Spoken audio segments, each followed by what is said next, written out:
Mickey Mania: The Timeless Adventures of Mickey Mouse is a mascot platformer developed by Traveler's Tales, published by Sony Imagesoft, and released in North America in 1994. The game is unique as the 6 stages each represent one of Mickey's classic films. This starts with Steamboat Willie from 1928. Here, the quality of Mickey Mania is immediately evident. The stage starts off black and white, the level captures the art style from this period, the music is a decent approximation of the film, and Mickey looks terrific. The level design is thoughtful as well. Right away you can jump on this bottle, which stops the enemy from shouting out projectiles. Jumping on this cat will reveal a secret area, and you have to move the crates out of the way to escape. Later on, you have to ring bells in order to lure Pete across a bridge. Next, you have to knock him down so you can bounce off his belly to the next area.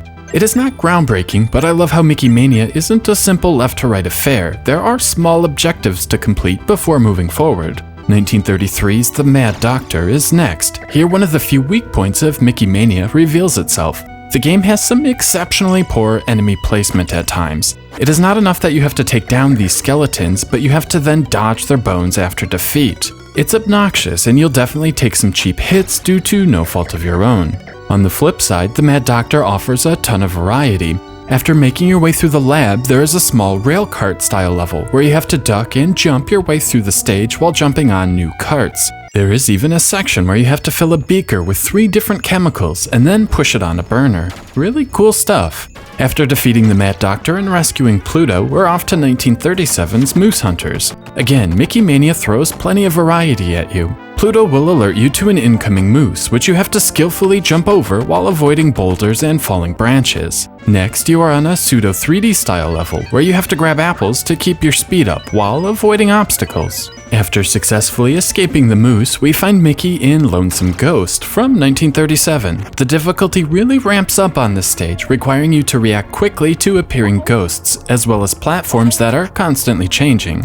It's a tough level, but Mickey Mania has some excellent controls. The momentum is slow and predictable, and the jumping is incredibly smooth, allowing you to land tricky jumps with extreme precision. It's a satisfying experience, and dodging projectiles, jumping on enemies, and using your projectiles is a ton of fun. After rescuing 1937 Mickey from the ghosts, we travel to 1947's Mickey and the Beanstalk. The challenging platforming continues, requiring Mickey to land on tight platforms while also dodging tough enemy patterns. The interactivity with the environments also continues here. You have to push beans into the ground so they grow, allowing you to use these beanstalks to reach the next area. You also have to move a pot under some water so the plant grows, again allowing you to progress through the level. Later on, you have to jump onto a ladybug to speed away from a charging spider. Mickey Mania is relentless in its delivery of new gameplay mechanics, and I love how even as the game comes to a close, new concepts are still being introduced.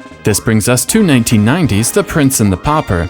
The final level combines the tough enemy placement, tricky platforming, and interactive set pieces to create a tough and worthy final level. You have to use Mickey's momentum on these chandeliers to propel you to the next area. You have to push this chest to reach a higher platform, and you have to flip switches to reveal the next area. The level is every bit as fun and fresh as the 5 before it. As I alluded to at the beginning of this review, Mickey Mania: The Timeless Adventures of Mickey Mouse is a quality game.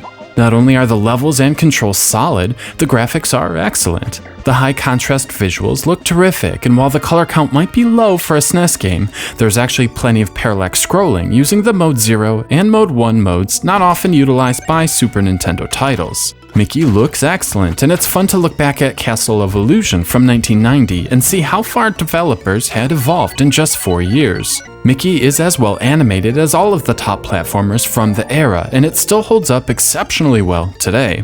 Following suit is the sound. The soundtrack has a whimsical feel to it, embodying the Disney feel. Nothing here is going to stick in your head, but it does the job it sets out to do, which is capture the timeless adventures of Mickey Mouse. More impressive are the sound effects. The attention to detail is outstanding, from the soft sounds of Mickey landing a jump to the whistles of the steamboat. Traveler's Tales brought their A-game, and Mickey Mania is a treat from top to bottom, beginning to end. My only real issue with Mickey Mania are the minor things. There is a bit of trial and error, and your first few playthroughs may be frustrating experiences. Much of this is due to some poor enemy placement. More than a few times I was forced to take a hit because there seemed to be no other option to reach a platform. It doesn't hamper the fun, but certainly knocks the game down a peg. Still, Mickey Mania more than makes up for its shortcomings with tight controls, clever level design, and a level of polish few third-party developers could achieve at the time. Mickey Mania: The Timeless Adventures of Mickey Mouse is a terrific game, and a must-own for fans of the genre. 4 out of 5.